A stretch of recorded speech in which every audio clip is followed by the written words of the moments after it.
A LolCow, combining LOL or laugh out loud with cow, is internet slang for someone who can be milked for laughs at their own expense. In practice, it refers to an individual made into an online laughingstock, often without fully realizing it. These are people who attract audiences because onlookers find their behavior unintentionally funny or cringeworthy, not out of genuine fandom. Crucially, the LolCow usually isn't in on the joke. They may even think the attention means they're admired, confusing mockery for genuine support. Unfortunately, there's a disturbing trend behind this phenomenon. A significant number of these LolCow figures are vulnerable individuals, people with intellectual and/or developmental disabilities or other mental illnesses. Over and over, the internet discovers an eccentric or troubled personality, and a pile-on ensues. Trolls and so-called fans will encourage the person to engage in outrageous, self-destructive antics, all for entertainment. In a lot of cases, onlookers even egg them into harm's way, prompting them to self-harm, indulge addictions, or wreak havoc in public, simply because an audience finds someone else's pain, misery, and struggle entertaining. Misleading praise and relentless dares create a vicious cycle for these individuals. The LolCow chases approval they think is real, while the audience pushes them further over the edge for laughs. So why do people participate in this? The appeal is morbidly simple. Misery loves company. Troll communities feed off the negative drama and thrive off the struggles of others, finding a perverse sense of satisfaction in watching someone's life derail. It's addictive content, a real-life train wreck you can't look away from, and platforms like TikTok, YouTube, and dedicated forums make it easy to gawk at. But unlike typical stars that go viral who might actually be uplifted by fans, LolCow audiences do the exact opposite. They actively pressure the person into more impulsive or erratic behavior. Today's cheers turn into tomorrow's mockery as communities oscillate between fake support and outright harassment, keeping the LolCow perpetually off balance. What's especially troubling is how a whole economy has formed around milking LolCows. Views and clicks translate to money, and a network of content creators has sprung up to supply the demand for LolCow drama. Entire forums like the notorious Kiwi Farms and countless subreddit or Discord groups are devoted to tracking LolCow antics. Kiwi Farms in particular became infamous. It started as a site to catalog the life of one early LolCow, more on him later, and now deems itself as a community, discussing eccentric people who voluntarily make fools of themselves. Absolute bullshit. In reality, many of their targets don't volunteer for the abuse they get. They're often people lacking the social awareness to realize how they appear, or they're lacking the coping skills to handle life in general, much less thousands of people actively messing with them. What started as a small phenomenon on lucrative forums or Reddit posts or Discords, on YouTube, commentary channels have turned LolCow content into a lucrative genre. Creators like Turkey Tom, Smokey McC, and Kiwi Tapes routinely produce LolCow documentaries or reaction videos that highlight the most humiliating moments of these individuals' lives. They morally grandstand about their subjects' flaws, painting LolCows as horrible people whose antics deserve exposure, but their comments mirror high school bullies targeting the special needs kid for a laugh. There's even a grotesque sense of spectacle. Like Kiwi Tapes and his associate Smokey McC both post videos regularly documenting these people and host a degenerate live stream where they sit around and make fun of LolCows. These YouTubers often collaborate and share info. The tone of this content is self-congratulatory. These creators act like intrepid investigators or vigilantes exposing the misdeeds of the LolCow. But in all actuality, they're just getting paid to harass a complete stranger online just because that person is different or unattractive to them. It's bullying for profit, thinly cloaked as internet journalism or justice. To be fair though, not every so-called LolCow is mentally disabled or innocent. There are some exceptions where relatively mainstream but disliked figures get this label. For example, certain controversial gaming streamers or vloggers with no diagnosed disabilities have been dubbed LolCows after repeated public meltdowns. The dark side Phils or Wings of Redemptions of the internet are mocked largely for their behavior and attitude, not a cognitive impairment. But those cases only prove the rule. When a person isn't particularly vulnerable, trolls usually just call them idiots or scumbags and move on. It's the truly vulnerable individuals, those with autism, schizophrenia, intellectual delays, severe trauma, or who knows what, are those that become long-term LolCow targets, precisely because they're easy to provoke and less equipped to defend themselves. If these people weren't mentally ill or impaired, they'd likely just be widely hated for any bad behavior, not endlessly exploited as an ongoing clown show. The cruel truth is that LolCow farmers pick the low-hanging fruit. They target people who can't fully fight back or comprehend the game, and then they milk them under the pretense of documenting bad behavior. Let's look at a few specific cases, some of the internet's most notorious LolCows, just to see how this pattern plays out in practice and how tragic it can become. One of TikTok's recent cautionary tales is Joshua Block, also known by his handle World of T-Shirts. Josh started out as a quirky, geeky kid from Long Island who loved making upbeat dancing videos. By 2020, at around age 19 or 20, he had gained millions of followers filming himself singing and dancing at tourist spots. A wholesome, somewhat awkward local celebrity. Notably, Josh is on the autism spectrum, and in high school, he had actually thrived with a supportive network and family. He was an honor roll student and even a track athlete, defying the low expectations some had for him back then. Back then, his innocent, almost childlike enthusiasm was part of the charm. As his grandfather said, Josh is himself, he does it all alone. Proud that his autistic grandson was fearlessly putting himself out there. However, once Josh became an adult, darker influences seeped in.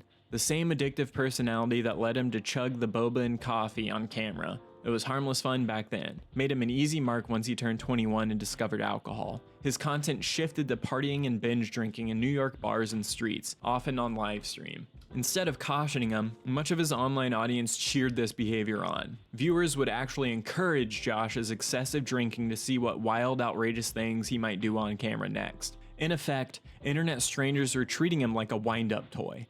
The drunker Josh got, the more extreme and entertaining his behavior came to them, so they kept pushing it. Josh had no one positive looking out for his well-being.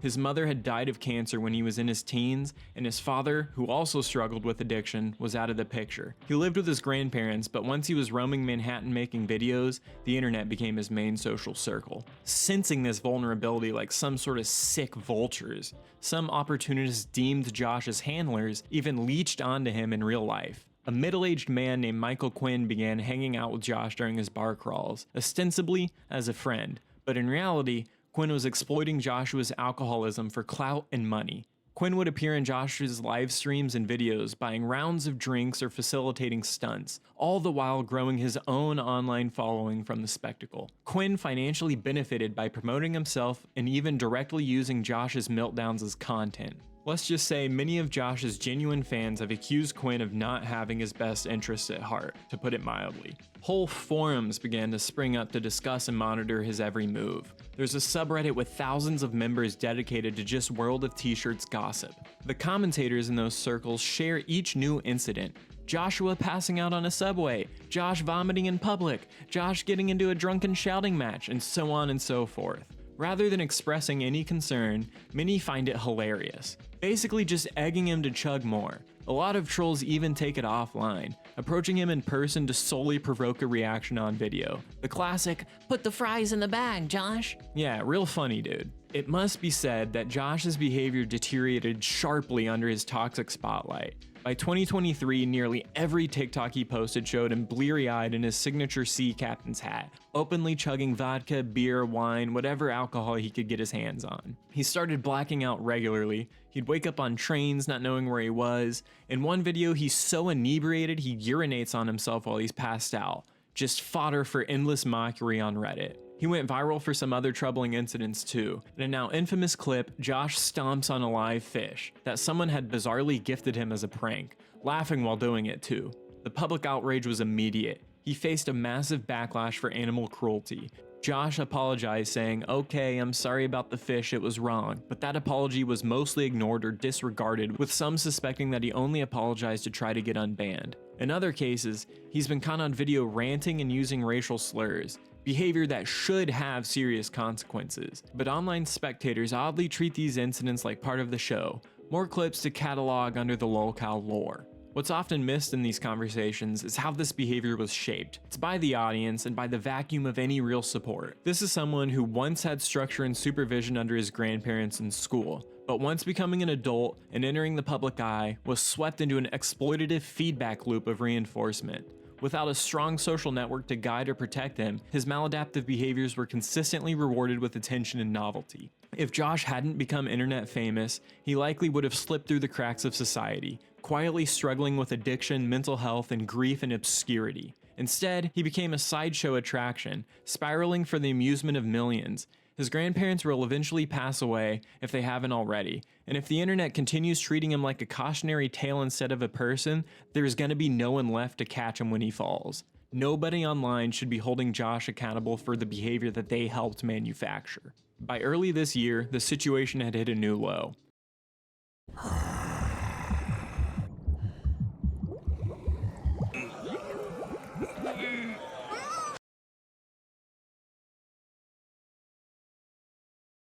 During a chaotic trip to Japan, bankrolled by donations from his so-called fans, Josh had a very public breakdown in Tokyo, where he was screaming in the streets until Japanese police detained him for causing a disturbance. Footage of Josh's Tokyo meltdown immediately made the rounds on TMZ and Twitter, alternately treated as a comedy and a tragedy. It was the culmination of a downward spiral that the internet at large helped fuel and continues to fuel. What started as a young autistic man joyfully exploring his city turned into a grim spectacle of alcoholism, public humiliation, and while Josh should be held accountable and responsible for his own offensive actions, one can't ignore the environment that encouraged his worst tendencies for entertainment. Another upsetting example is Daniel Larson, a TikTok personality who became a full-blown LolCow case. Daniel's background is already tragic. He's on the autism spectrum and has been diagnosed with schizophrenia, and for years he's also been essentially homeless. In short, he was an extremely vulnerable person even before internet fame. During the COVID-19 pandemic, Daniel began posting bizarre and often confusing TikTok videos,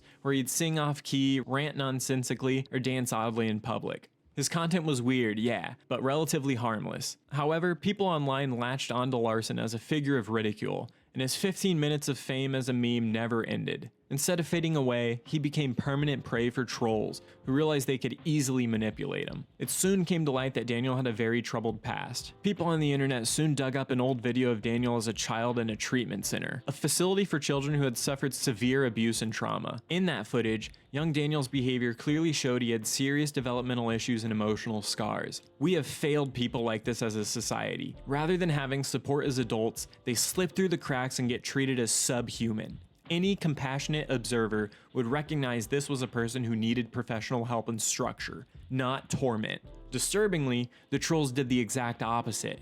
Knowing how deeply troubled he was, they saw it as an opportunity. Larson's enablers and so-called fans began feeding his delusions and stirring him up deliberately. Fucking monsters, in my opinion. On his TikTok lives and other platforms, people would pose as supporters while giving Daniel terrible advice or false information just to see him act out. They encourage him to engage in reckless, often illegal stunts. For example, trolls goaded Daniel into harassing strangers and causing scenes in public. He came to believe this was part of pleasing his fan base. They even worked to alienate him from real-life support. Fans would applaud when he lashed out at family members or burned bridges with anyone trying to help him. In multiple instances, online instigators intentionally triggered Daniel's psychotic symptoms. For instance, by validating his paranoid thoughts or telling him wild lies, purely to watch him have an on-camera meltdown. Those breakdowns, of course, would be screen recorded and spread as memes shortly after. It's hard to imagine a more cruel form of trolling, essentially weaponizing someone's mental illness for viral content. This campaign of provocation eventually pushed Daniel across a legal line. Egged on by some malicious fans, Daniel started to believe grandiose and delusional stories, including that he had some high-stakes mission to become a president and that he was being threatened by government entities. In mid-2023, he began posting threats that he was going to do violent things, apparently under the belief that it was necessary or that he was being instructed somehow. He posted videos ranting about plans to bomb the White House and other government buildings and threatening an FBI agent. Utterly alarming stuff. It's unclear if he truly understood what he was saying though. Schizophrenia plus the troll influence is a dangerous mix, but the threats were taken seriously by authorities. In May 2024, federal agents arrested Daniel Larson and he was charged with multiple counts related to threatening to use explosives. A judge ordered that he remain in custody pending trial, explicitly noting that Larson's mental health issues and homelessness made the situation especially volatile. The judge recognized that Daniel had no stable life and was acting out largely due to mental illness. Daniel was clearly both a victim of his circumstances and a danger because of how far things had escalated. It's important to stress that Larson is not blameless in this whole scenario. Making violent threats is a crime, and he's gotta face those consequences. But it is also painfully clear that online agitators poured gasoline on that fire. We can clearly see that his audience deliberately played into his delusions and egged him on until it went way over the edge. People who knew full well that he was schizophrenic and autistic kept winding him up for their amusement, like it was a long-term reality show, some fucked up version of The Truman Show. Some even justified it by pointing out that Daniel had exhibited inappropriate or disturbing behavior. But to whatever extent Daniel had problematic tendencies, the response of turning his life into a 24/7 circus only made everything worse. Even if he was a danger, turning him into an internet punching bag did nothing to protect anyone.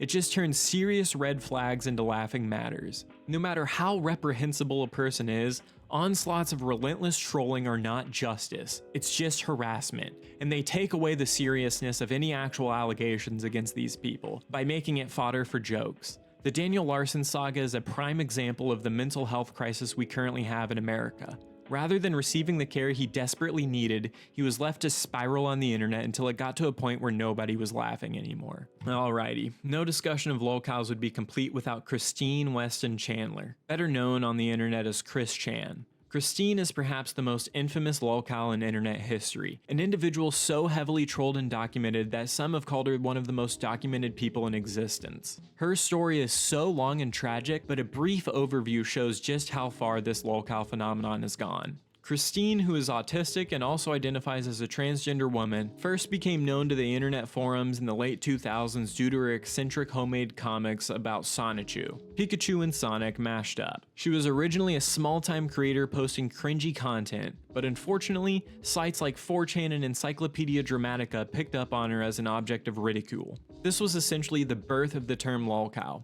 In 2009, a forum called the CWC Wiki was launched specifically to catalog every little detail of Christine's online life. Users on the wiki obsessively archived every drawing, video, blog post, tweet, or purchase that Chris Chan ever made, and it wasn't just passive archiving either. These trolls actively interfered in her life. According to reports, members of that forum hacked into her accounts, leaked personal emails and documents, and even stalked her in real life to snap candid photos and recordings. All of this was done to provide more milk to the LolCow community hungry for the Chris Chan content. By 2015, the CWC Wiki had evolved into what we now know as the Kiwi Farms. Kiwi Farms broadened its scope to target any LolCow, not just Christine, but she remains a central figure on the site.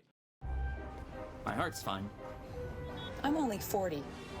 Ignoring your heart health risk is no way to go. For over a decade, Christine was subjected to relentless trolling. Pranksters posed as online sweethearts to earn her trust and embarrass her. Catfishers tricked her into doing humiliating things on camera, and bullies constantly fed her false information to watch her react. Christine, due to her autism and other mental health challenges, often couldn't discern genuine friends from trolls, which only made it more tragic when they would later publish her private conversations or make mockery of her heartfelt confessions. This all reached a horrifying climax in 2021. In August of that year, an audio recording leaked online in which Christine seemingly admitted to committing incest. Specifically, she talked about a sexual encounter with her own elderly mother who suffers from dementia. The moment it hit the forum, it exploded across the internet. Within days, Christine Chandler was arrested and charged with a felony. The news made international headlines with many people asking, how did things get to this point? While ultimately, Christine is responsible for her actions. If the allegations are true, it's impossible to ignore that years of trolling set the stage for this disaster. Trolls had conditioned her to trust random internet people and do what they said. Actually, the leaked incest audio came about because a troll encouraged Christine to talk about what she'd done in a call, likely hoping to generate the most shocking content possible, with little regard to any consequences. Kiwi Farms users then disseminated that call widely, under the thin justification that they were exposing a crime, but one can't help but see the voyeuristic glee in how it was handled. As Business Insider noted, Kiwi Farms originated from Christine's saga and still devotes enormous threads to cataloging her life. In other words, it's a community about discussing eccentric people who voluntarily make fools of themselves. The Christine Chan case shows how naive that description actually is, though. She didn't volunteer to have every private moment of her life leaked and dissected by thousands of strangers. She was targeted precisely because she was an easy target, a mentally vulnerable person whose worst moments could be milked for endless laughs. It's worth noting that Christine's life has been utterly ruined by this cycle. She spent over a year in jail awaiting trial, was shunned by most of her former acquaintances, and to this day remains a figure of infamy. The trolls often rationalize their obsession as a kind of dark comedy legend. Christine was treated as a caricature, not a human being with real emotions or pain. But behind the sensational headlines is someone with autism who desperately needed help and intervention years prior. Instead, she got internet fame of the most toxic variety. Her story serves as both the origin of LolCow culture and a giant red warning flag of how devastating that culture can be. By now, a picture should be forming of just how exploitative and cruel LolCow culture is. In each case, we see a vulnerable person's life turned into a public circus. The psychological toll of this is hard to overstate. Targets of sustained online ridicule experience astronomical impacts on their mental health. Depression, anxiety, and psychotic breakdowns are common among LolCows as they endure seesawing feedback. One minute, a flood of praise from fake fans, and the next minute, a wave of hate and mockery. Some of these individuals already had mental health challenges to begin with: autism, schizophrenia, past trauma, to name a few, and the constant harassment makes it exponentially worse. It's a vicious cycle. The more they're bullied, the more they act out or deteriorate, which then provides more content for the bullies to laugh at. It's a bit like watching someone slowly lose their grip on reality while a crowd cheers for more. For the troll communities and content creators, there's a disturbing lack of empathy, and I hate using that term because of our friend iDubbbz, but many justify their actions with a sense of moral correctness or righteousness. They claim they're holding the LolCow accountable for bad behavior, or just that it's all in good fun because the person is so weird that they deserve documentation. We see it when YouTubers make a big showing of cataloging a LolCow's every sin, as if making a supercut of someone's worst moments is a public service. Some trolls point out correctly that LolCows have done genuinely bad things, but does that mean it's open season to hound them 24/7? There are so many people that think harassment is just fine if they believe that the person they're harassing is bad. It's a warped moral calculus. Bullying is okay as long as we really hate the target. By that logic, any flaw can make someone fair game for endless abuse, and many of these harassment peddlers are actually profiting from it. They're getting paid to harass someone different than them, and they get to feel superior while they're doing it. At the end of the day, there's nothing heroic about what these bullies do. It's not vigilante justice or exposing dangerous people. More often, it's just kicking someone who's already down. In fact, it resembles a scenario we all recognize in real life. A group of kids in school picking on a special needs kid, pulling pranks on them, laughing when they're upset, making them think like they're a part of the group so they can make fun of them without them knowing. Except now, it's amplified on a global stage, and those bullies can actually make money and clout off of it. It's telling that the term LolCow itself comes from seeing the target as subhuman, as a farm animal to be milked. It's that exact dehumanization that makes it easier for participants to shrug off any guilt. Imagine you're walking around your city and you see a homeless person having a mental breakdown on the street. Most decent people would feel empathy, maybe call someone to help, or at least realize that this is someone in crisis and move along. Now imagine a crowd gathering around that homeless person and pointing and laughing at them, maybe even poking at them to get an angrier reaction. That sounds absolutely cruel, right? Yet, on the internet, this is exactly what happens in the LolCow culture. Using a toothbrush is my least favorite way to clean retainers. I use the dental pod. If you wear your retainer every night like I do, you know. And the person doing the laughing and poking are being rewarded and praised. It's upside down. The fact that this has become a genre of entertainment is a sad reflection of the current social climate. As someone who works with individuals with developmental disabilities, I can't help but see most of these LolCow situations as aberrant failures of support. The Joshes and Daniels of the world often don't have the safety nets they need. They lack strong family guidance, professional help, or a solid friend group. In that vacuum, the internet fills the void for them, but with toxic intentions. These people are getting attention for all the wrong reasons, and they often lack the insight to recognize it. Instead of help, they get an audience urging them to go further off the rails. We also have to acknowledge a harsh truth. The internet never forgets. Once someone has been labeled a LolCow, their worst moments are endlessly archived and replayed. Years-old mistakes or meltdowns can resurface again and again. Whenever a YouTuber needs content, it creates a narrative that the person is nothing but the worst moments. People are not allowed to grow or change in the eyes of the LolCow watching community, seemingly insisting that we can't become better versions of ourselves. It's a very cynical outlook that denies basic human redemption or complexity, and for the LolCow subject, it means any effort they make to rehabilitate or move on is often sabotaged or disbelieved by those who prefer to keep milking them. In the end, we gotta ask ourselves as consumers of online media, what are we really doing here? Laughing at some goofy viral video is one thing. We've all chuckled at someone's fail compilation or a cringe TikTok here and there. But actively following a vulnerable person's life, encouraging their worst impulses, and ridiculing them daily crosses a serious line. It stops being entertainment and becomes exploitation. Many of the YouTubers and commentators involved might not see themselves as bullies either. Some might genuinely be young and just can't fully grasp the harm they're doing. Kinda like kids making fun of a disabled person because they just don't know any better. But ignorance isn't a great excuse. Plenty of others do know exactly what they're doing and they just don't care. The paychecks or the subscribers just matter more to them. It's heartening to see some pushback emerging. There's articles and commentators starting to call out the dangers of LolCow culture, highlighting that these are real human beings being harmed. Even some former trolls have had change of heart moments, realizing how toxic it is to fuck up someone's life, and then rationalize it as okay. There's a growing awareness that we, the audience, should be critical of this kind of content rather than blindly consuming it. If a channel's whole shtick is making you laugh at someone who is clearly mentally ill or developmentally disabled, maybe we should think twice about giving them a view or a like. Ultimately, many so-called LolCows are people who obviously need intervention, not humiliation. Yeah, some of them have done offensive or odd things, but pointing and laughing at them en masse is not how society should deal with that. The internet has blurred the line between entertainment and cruelty.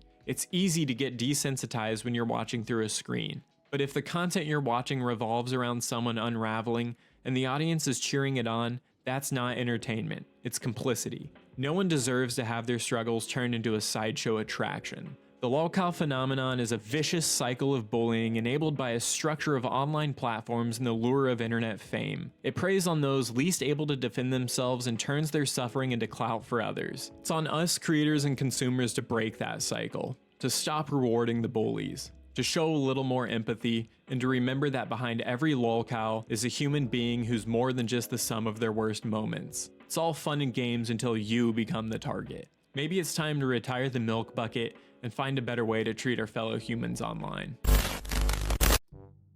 Now, I've been wanting to make this video for quite some time now. I just didn't know how to make it. Now, whatever you guys perceive of me, it's all up to you. I'm just, you're not really a person of value to prove to. I'm just letting you know right now ahead of time, because I think some of you will be too arrogant to think, oh, well, get into the call to prove this and that, and I'm not doing that with you. If you feel like that's me, if you feel like that's my whole character, that's what I want to do, you are free to believe what you want to. So, but also go fuck yourself, basically, if that's the case, Anyways, let's get into the video. We'll separate it into sections, obviously, chapters, so you know where to go and what my opinion is on this and what my opinion is on that. So, yeah. Anyways. All right, coming up, detractors. So, when I was starting off in this little community, I started off doing the whole, LTG shit. Same thing, same shtick, criticize him on that, criticize him on this, call him a this, call him a that, and repeat the same sentences. So, with detractors, I feel like there is a major problem. The problem is that no one wants to get rid of the problem. They would rather keep it around so they can keep, be on this weird self-destructive path that just constantly having no purpose in stopping the issue. And that is genuinely annoying to me after a while, because I started to realize it as I grew older, and I was kind of like, okay, so this is going to keep happening over and over and over and over and over again. I was here to get rid of a problem, wasn't here to keep it. So here's really my thoughts on this. The detractors, probably on any LolCow spectrum or any LolCow community that has to do with who they're targeting, it becomes pointless, fruitless, and pointless. And because of that reason, alone, I don't like how the fact that they're not trying to get rid of the problem. They would rather keep the problem and keep it around so it could keep repeating itself, and the person doesn't realize they're a LolCow, or they do and they're just trying to be like the biggest stupid idiot on the internet. But the detractors, I feel like because of the hive mindset, I feel there's like a new faction or third faction. I'll say that much. We're gonna get into it, but the reason why I'm saying there's a third faction is because now that in particular group of people, they're starting chaos where they go, and they're starting bullshit, and they're talking to people who would be considered pedophiles in your eyes or horrible people, and they're interviewing them, they're talking about this, and they're saying things up. We'll get into that, but I want to talk about you detractors. I feel like you guys have a mental malfunction and not understanding that when it's over, it's done. Truly done. And I'm going to tell you this. We'll speak on the fact that it was a restreamer.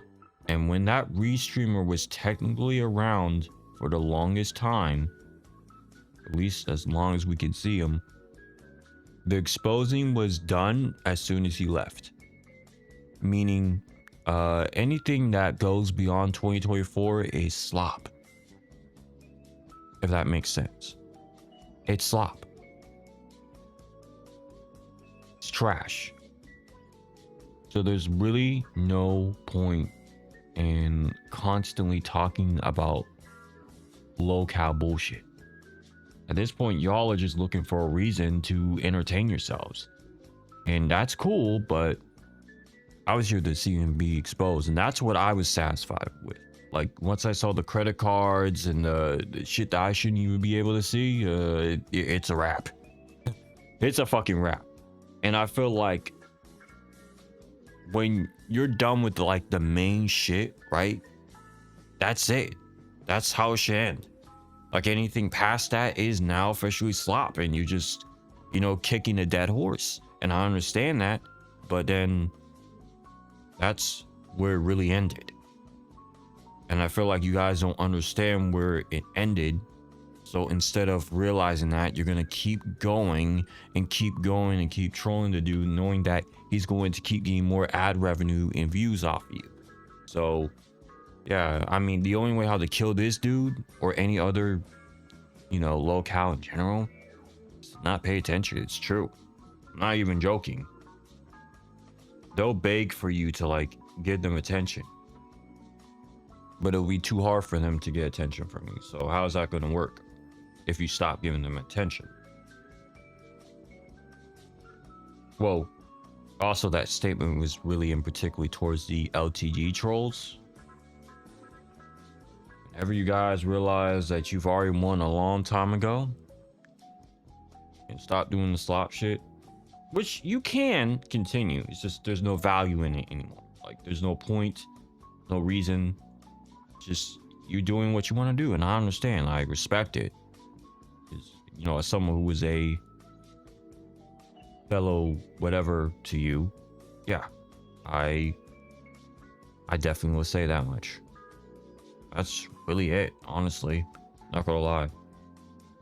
Do you, but just realize it's been done for a long time. It's been done for a long time. All right, guys. Obviously, I was alluding to the perpetrators and the culprits and all that stuff, clearly with the detractor segment. So let's talk about the Discord divas. So as of now, I would like to say that after doing a little bit thorough background research, the Discord divas, at least from the low tier god perspective and not really any other community, the Discord divas started in 2020. So with these guys, they'll start problems with other like detractors, sympathizers of the LolCows and people like that. So what they do is they'll start something. Either they might call you a PDF, or they might call you something far worse. Well, I don't know what's far worse than a PDF, but they'll just call you something. And those people will put it on your name. Now, there's only one or two things they do. They'll say you either get into the call, prove your innocence, or you don't. And then I guess apparently now is a confirmation. Now, with another person that they ended up, I guess I could say they probably sufficiently proved that he was an actual PDF. That guy in particular deleted his whole channel. But here's what I want to talk about. They got him offline, at least out of their community, but not off the internet. So, you know, the guy's out there being happy as can be, probably relaxed now. So it is what it is. Basically, they kind of let that guy go free. And we're still going to say it's free. Okay. You didn't do anything. Stop it. But then someone else tried to help their efforts. Let's just say there was a documentary on this guy, but it got like 3.5k views. Like, that's it. It got 3.5k views. It didn't go any further. It didn't go out towards the world. But, you know, the world wants to know about pedophiles, right? They want to know how to be safe. That didn't happen, though. But this little documentary, ain't no one gave a flying fuck. I'm being serious. No one cared. Like, people looked past it, basically. And the YouTube algorithm looked past it.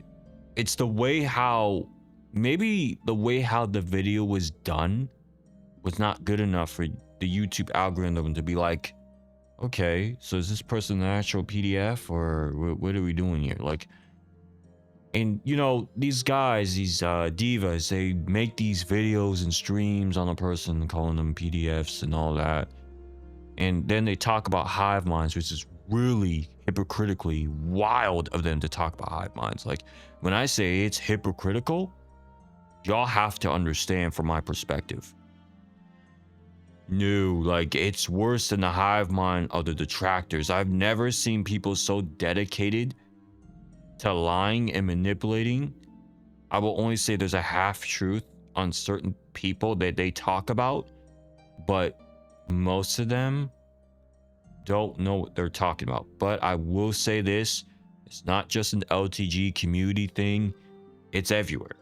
It's happening in multiple places, multiple LolCow spaces, TSP, Wings of Redemption, and others like Six Erican, and it's happening. Like, this isn't something to overlook. I will say that the Discord divas are going to be a definite wedge, and probably low-key to some extent supporting the LolCow and actively against the LolCow. Right.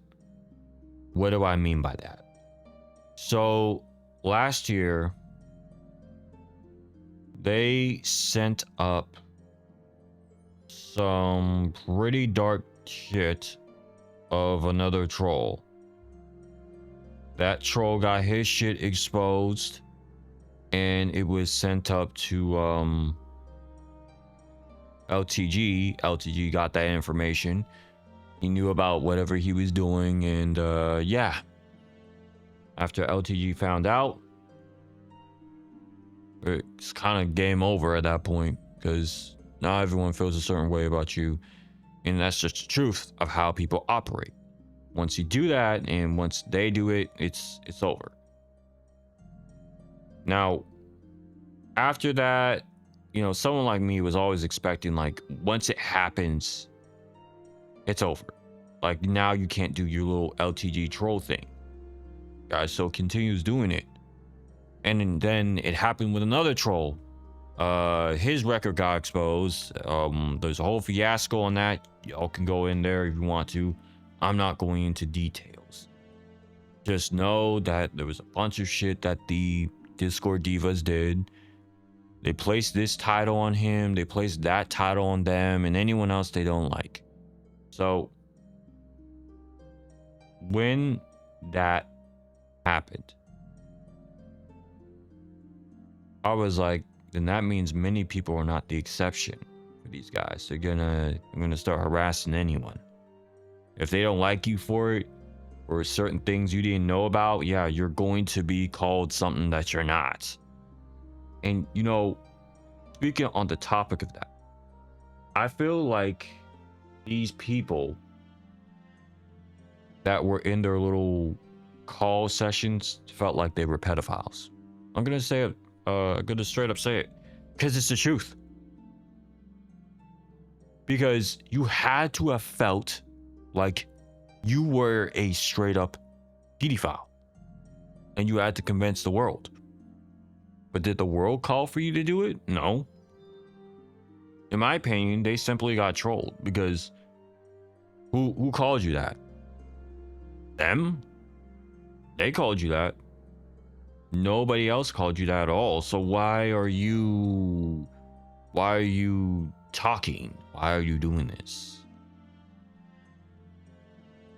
Why are you trying to prove a point to people who've already made their answer on you? Keep in mind, they say that they have the benefit of the doubt and that they're going to listen to your side and they're going to be neutral. Keep in mind, there is no neutrals. Don't play with me on that shit. There is no neutrals. If there are 3, 6 to 5 of them, automatically assume that these guys are going to turn on you immediately. There are no neutrals, unless if you're submissive and have this weird tone, which they all do, by the way. Everyone who's ever been against them has this weird childish tone that just says that oh, please don't be mean to me. Please don't, please don't, please don't. Oh, no, please. I'm not this type of guy. I'm not that. Like, they do that shit. Literally, out of all of them, like, if it had to come down to it, one person was actually real about themselves. I'm not alluding to who he was, but you know, you see him, you'll see him. Just know that. Because, you know, someone like me, honestly, would be real to myself. Because I'm not gonna, you know, be on some weird submissive shit and be like, oh, okay, you can talk to me any way you want. You can call me all sorts of shit. No, I'm going to fight back viciously. You don't get to tell me that. You don't get to call me names and shit and think that you're in the right. So, right. I also want to talk about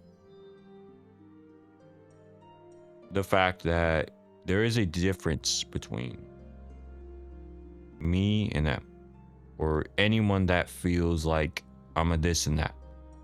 So I go by professionalism and realism. Now, if we look up the definition of that, right? Professionalism is a behavior focused on, focused on external behavior, respect, competence, and reliability. Basically earning respect. Meaning that I'm someone that goes by a type of rule. And I'm not going to completely judge you until I really fucking see who you are. Like, I'm not going to just believe anything that is thrown in my face because someone else said so or a group of people said so. Like, I don't go by my mentality. Same for the word realism, for example. Because I understand real world complications. Real world fucking consequences. They don't understand that. Or actually, they are aware of that. So to understand this, those people cannot act like themselves. I can act like me. I can say coon. I can say anything up under the sun, and I would not lose a job or I would not lose anything, because everyone's gonna be like, I understand. Them, they be themselves, they lose their job, they lose the whole shit. My whole point is, if you guys are gonna believe in these guys' narratives, then fuck you, honestly. And the fact that you even believe it is so sad, because it could happen to you too. Like, you're not an exception either. I mean, they have a complete hive mind of weirdos dedicated to protecting them. They have the biggest hive mind I've ever seen in my entire life. Like, they would literally talk to people that you and everyone else has claimed as what now? Bad people, LolCows? But you know, they'll willingly send up shit, but if you laugh, oh, you're part of the LolCow shit. Like, oh, so laughing counts as you being a part of that problem. Look, all I have to say about this is, if you believe in those narratives, anyone, honestly, even if it was on me too, if you believe in those narratives, cool. You are not a customer that I value enough to prove to. That's how I see it. If the world is telling me I'm something, I'll get up on that podium and talk. But the world isn't. The world is not talking to me about these things. So till they feel a certain way about me, it's either them or the silence. Because that's it. I just hope you guys realize how this world works. That until they call upon you, you'll know. But listening to some group of people talking about who you are shouldn't be working. But it works on people though, apparently, which is very weird to me. Very weird. But it is what it is, and I feel sorry for certain amounts of you people who still, like, you know, dick ride that type of mentality and the people behind it. Because, you know, integrity, it's an emotional response to me. You're not really going off of any of the consequences that can happen. And if they really were about it, they would say this shit outside of the whole internet shit. But because it's all about truth, basically one lie, or actually a couple of lies. One, they would say they actually would be like this, but really they wouldn't be. And it's the same thing when I ask for fucking face-to-face confrontation, some shit like that, and they didn't have it. You know, when they came down to the truth and all this, and it was just a he said, she said. So basically, by a certain member of their entire shit, right? If you don't have the evidence, then it didn't happen. Sorry to tell you. Yeah, that's what one of them said. So I guess it didn't happen. Oh well. Well, anyways, guys, on to the next section. And once more, if you believe any narratives on me, go right ahead. I'm not gonna disprove none of them. I'm gonna let you believe it, because if I didn't say it, I didn't do it. So cool. But I just want to remind you guys, one of the key pillars, I would say this much, ended up getting doxxed. I'm just letting you know what this is. But it wasn't from a detractor. No, it was from a sympathizer of low tier gods community. And you know, the guy tried to like place blame on low tier god when low tier god wasn't the one who threatened him. It was really the person who didn't fuck with him. I don't understand that shit. So they'll try to place something on somebody else, but that person didn't even say it. I will say that my contact within that Discord had told me, right? Had told me that basically they had that one in particular person that is a Discord diva in their list, but I didn't think he would be a target. I thought it would be the big people, the big problems, everything else, you know what I'm saying? Stuff like that. But you know, I was thinking LG and the top tier trolls and the people who aren't really liked like that, but it didn't happen to them. It only happened to a male Discord diva. Very interesting. I find it very interesting that it was not anyone else that was very popular, which I find crazy. But I guess that shit just happens, you know? Stuff just happens. People get doxxed in this community, so here's what it is. But you know, speaking of hive mind, I didn't double down on what I meant by hive mind. So I'm going to give you guys an example. Say a detractor doesn't want to interact with you, and there's like infighting between another detractor and a Discord diva. And that Discord diva is getting pissed off, upset that you didn't really give into his demands. So now he goes on his little shitty friend or console only live stream and calls you a spineless coward because you didn't interact the way he wanted you to. So he bans 2 of the Discord divas in the Discord, gets rid of them, and then they're upset and they're talking shit about him and saying he's spineless. Keep in mind, that guy probably has a sense of professionalism and realism. See, the thing about integrity, it's about your heart and talking about the facts and the evidence and the truth and this, and be like all nonchalant and not thinking about the consequences. See, that's the thing about people with integrity. They never think about the consequences. So then they lose opportunities. When you are like me, you will understand from a bigger perspective of how the world works. If you're going to focus on being a jackass in your grown-ass age, then you need to really reevaluate your life. You really need to listen and think, okay, I could talk all the truth all I want, but everyone's gonna be like, okay, great. See, the thing is, maybe this is a stupid reference, but you know that one Rick and Morty episode where, you know, Morty tells Rick that no matter how much you're telling the truth, the point is you're an asshole, something like that. If you guys remember that, I don't watch that show like that. It's just all the clips. So sorry.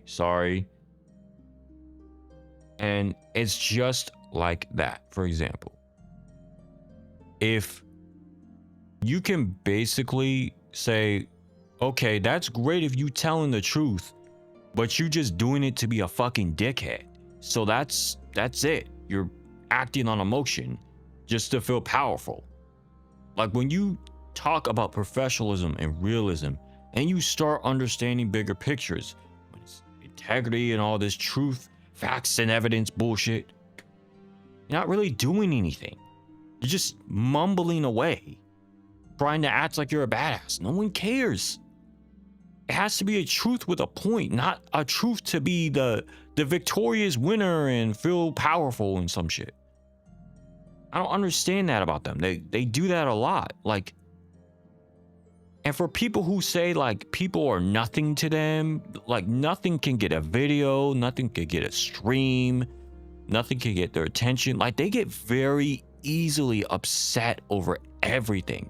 Like, bro, they need a fucking 6-hour conversation with you about the hard R or about whatever you said. 6-hour conversation depending on how they feel. But they act like they're like bigger than you and more important. That don't even make no sense. So I'm gonna say all this shit, right? I'm gonna say all this shit. I'm gonna talk my shit.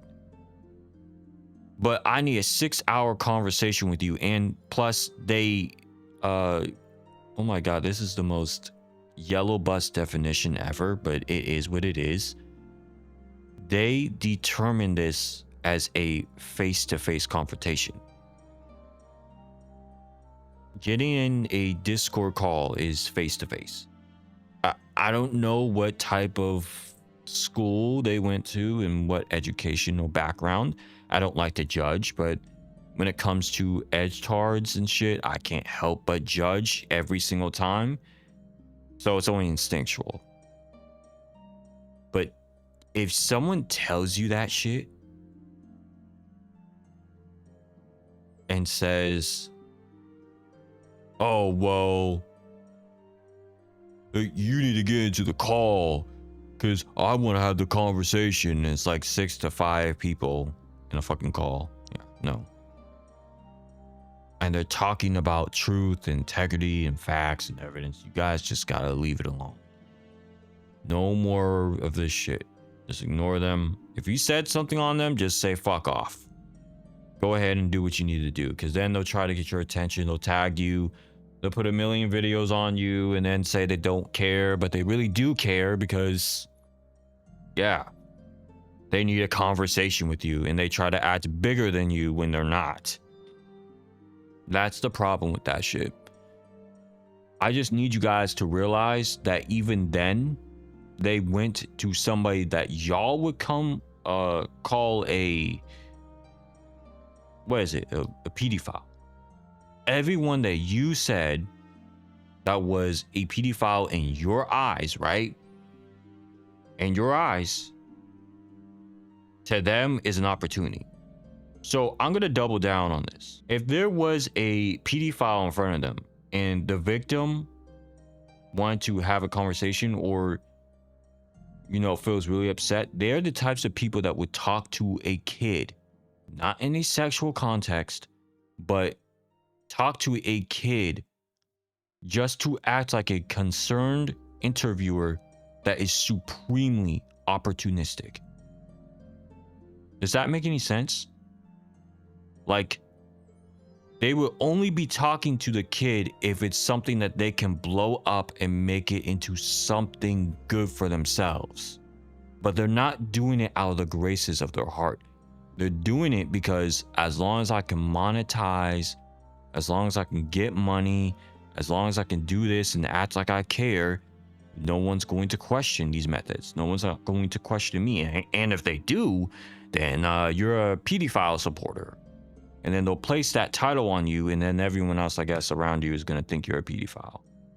And they're not going to think anything less. I'm letting you know who they are as a person, okay? I'm letting you know their narcissistic traits, their manipulative personalities, they're opportunistic. On top of that, they like to take advantage of people and make sure that they look like they're good guys, but they're really bad. Like, dude, one of them justifies a reason to send out shit. So we just gonna leave it at that and dead it here. I know I added on to this and said goodbye or whatever, but this is just something I did at like 2:15 p.m. to let you guys know what the fuck it is. If they ask you to get into the calls, don't get into the calls because it's their game and they'll lie on you. And once they deem you as such, they're never going to respect you. So I ask you again, don't try to prove shit to them. If they don't fuck with you, don't come back into the calls to prove something to them. Leave them alone. Nobody in the world cares what they're talking about. Nobody's looking, nobody's paying attention. Stop it. Basically, you yourself, sir, have thought of yourself as a pedophile. So they basically trolled the shit out of you. I'm sorry to say it, but basically you thought you were a pedophile. And you believed it too. So yeah. That's the lesson. Just don't get into the calls. It's simple as that. you win that way rather than the current way that you were trying to win by talking it out with them. Fuck out of here. Oh, talk it out. We get the benefit of the doubt. No, there is no benefit of the doubt. You've already made your decision. Don't fucking lie. You've already made the decision to call somebody something. It's a wrap. So, yeah. Stay away from the Discord divas. Anything they talk about, anything they do, it's all for opportunistic, manipulative, narcissistic purposes. They do not care about protecting children for the last time. They care about utilizing children as a way to grift for content. If this person in question is a groomer, right? If there is a groomer, contact Gideon, show a way that there is a crime. This isn't an excuse battle and saying that the cops don't do this and that. Just figure it out. Figure out the rules. Figure out your state. Figure out your country. Figure out your land. Steady, educate yourself. That's it. Not a debate. Show the crime or shut the fuck up. That's how it works. Last but not least, the fans, or well known as the sympathizers of the LolCows. They're a very special case for a separate reason, guys and girls. And the only reason why we're gonna kind of speak on them is they're not the most mentally stable people that I've ever come across. If the detractors were somewhat just worse with the little needs of constantly producing their slop, they make excuses for bad behavior. And you know, this prime example had to do with the low tier god meme, for example. You know, there will be clear evidence as daylight to show that low tier god was an actual confirmed, you know, it was stuff that was confirmed about the dude, and it was the truth, whether they like it or not. And there will be these lame content creators who would go out of the way and say, like, I don't want to be a part of the drama. I don't want to be calling the dude a pedophile. I don't want to be, like, they would just start doing this weird scapegoat ass, passive, neutral behavior. And a lot of neutral content creators would defend them. I remember another content creator named Emery Reigns, XQC, and a couple of others that were kind of big. Emery, I think he dropped out because he was just like, nah, after I found out, he secretly just left. And politely left in the most professional way possible, which was definitely a W to him. So, I mean, he's not a wannabe low tier god either, so fuck anyone who calls him a wannabe low tier god. I've honestly low-key never agreed with that. Like, the nerve of them to call him a wannabe low tier god. Now, I do want to talk about not really the fans, but really the people who make content based on him. So yeah, that is what needs to be discussed mainly. So, like I said before, there's these content creators, these sympathizing content creators that are still coming around once in every blue moon. And like a recent one, they all talk about how they don't want to be a part of the drama and they don't believe in the stuff that's going on. And a lot of these types of content creators end up getting their shit cooked. They get a massive amount of dislikes. They end up getting called out, and probably even worse than that. In certain cases, most of them are just as much, if not worse, than the LolCow themselves. Like, they would actually be known as people who might actually be interested in a certain very inappropriate fetish. We'll just say that much. Like, they interact in a more disgusting way than that. But that's just me though. You know what I'm saying? Fans and sympathizers, they seem to be just like the LolCow, if not worse. Like, it's crazy. So, yeah, like, I don't know what else to tell y'all. Like, you think the sympathizers are better? Nope. Just don't believe in that. Ever. Because, you know, most of these guys act almost exactly like the LolCow they are supporting, if not worse. Most of them probably act on something that I would say would be kind of weird to you guys, but it makes sense to me. So I have this weird saying that humor is almost equivalent to porn. And I have a reason for this. Because something makes you laugh, you think less of what the person did that was horrific. And you try to cope in a way and say, no, I'm just laughing at him. But deep down, you actually find the guy entertaining and you want him to stick around. Now, that took a long time for multiple people to realize what low tier God was. And it took a very long time. Like, there were some very slow content creators that were like dick riding him and shit. And they were like trying to defend him. Like, keep in mind, I don't think they were actually trying to defend him. They just wanted clout off of his name. They just needed some sort of way to garnish views off of him. Because they acted like they cared. But then there's those content creators, right? Those fanboys that literally objectively just ignore every horrific shit he's done. And they act like it doesn't exist. They just start rambling on about how they find low tier God the good guy, or probably DSP the good guy. And, you know, I think people just don't understand him. I think this is a joke. Like, you know what the LolCow community is, right? Like, who the fuck are you to come in here randomly and start talking about the fact that you believe this is a joke when there's stuff to back it up and there's evidence? What are you talking about? I swear to God, bro, there are so many people like him that is not even funny. There's multiple people that ended up getting their shit cooked for supporting a LolCow. Like, messed up enough, there was a minor that ended up supporting low tier God. Same shit. He got his ass cooked, unfortunately, which is fucked up. No one didn't need to do that to that kid. Like, nobody needed to do all that energy for no fucking reason. Then another content creator, some small, weird commentary. I said it twice, 3 times.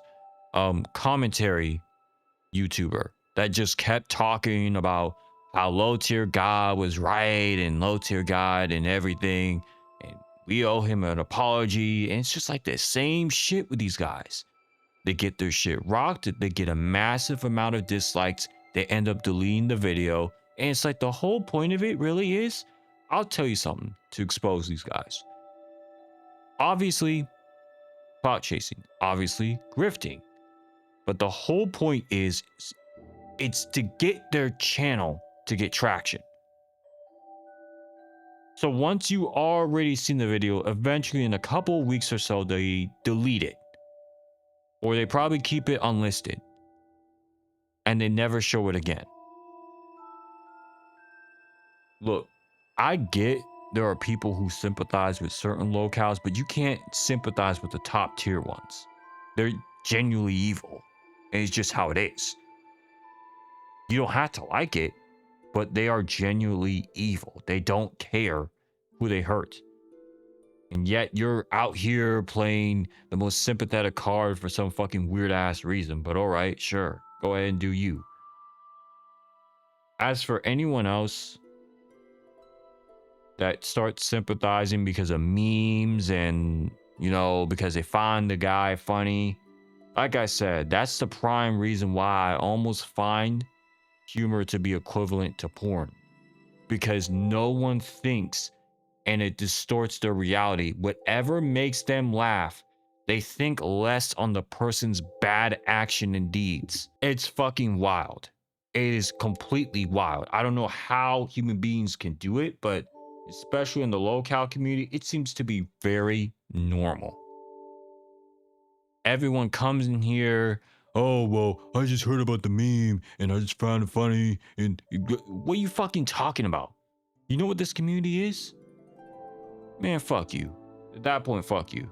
That's really all I have to say. Like, if you're sympathizing with these people, it'd be one thing if it was some autistic dude that literally is getting picked on, like an actual autistic person. And it makes sense because there are people in the LolCow community that genuinely have that disability and don't deserve it. But then again, you pick out of all of them the worst of the worst. And intentionally the worst of the worst. Like you find it to be funny that you're getting this attention. So, you know, since you're getting that attention, it's only fair that everyone dislikes bombs your videos and doesn't like you at all because there's something fucking wrong with you. Genuinely, there is something fucking wrong with you. If you can't see the bad and like the people that are well known for their bad behaviors, then I don't know. Honestly, fuck you personally. That's all I gotta say on that shit. All right, last but not least is the final part of this entire thing, you know, conclusion. So I want to talk about the fact that the real answer is nobody matters here. I feel like some of you guys are very foolish enough to send like your own IRL pics to random dudes, like your kids and your wives and what you did on Friday and like showing Christmas sweaters and shit. And I feel like you guys are kind of out of touch with reality.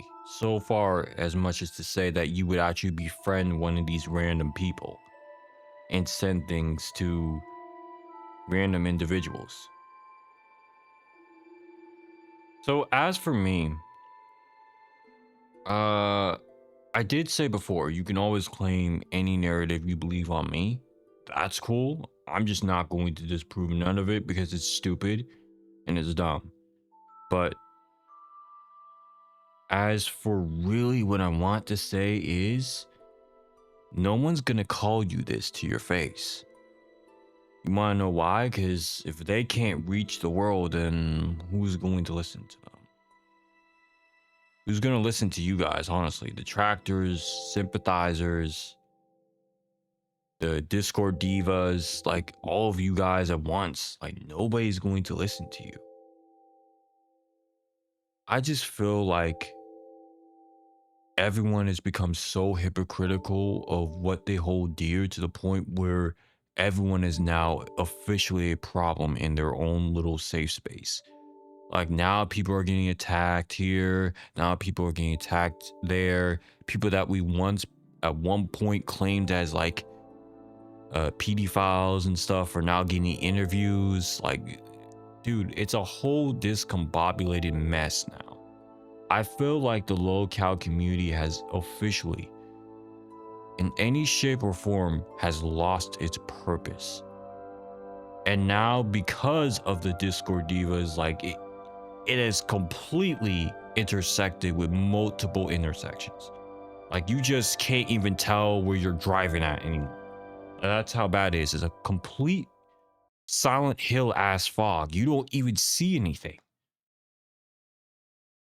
I feel like it's going to get worse from here. In conclusion, it's basically everything going into a downward spiral, and we're watching it happen live. And everyone is involved. The audience is involved. The actors are involved. Nobody's in some sort of like safe space. Like nobody's safe. So it's a wrap, honestly. I don't know what else to say except it's over with. Thank you guys for, I guess, watching this video. I don't even know how many views it's gonna get. Probably expecting something small. Really could care less. Like, if it's small, it's small. But I think I just wanted to get this out there because why not? Fuck it. Trying a new style of doing these types of videos once in a while. For now,